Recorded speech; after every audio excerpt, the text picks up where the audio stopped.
Hi everyone, in this video, I will explain to you how to fix PS5 verification code not sending.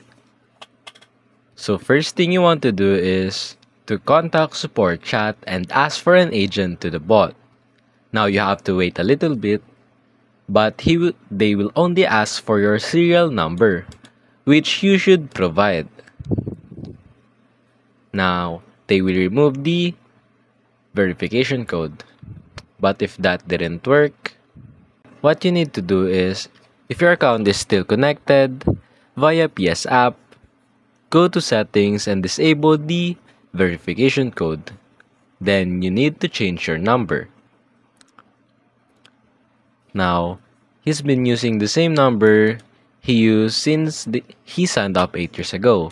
And also since that's a different country number, you have to change your number. Now, for extra measure, you should add a passkey via Samsung Pass. And after that, it should fix your problem. And that's basically it.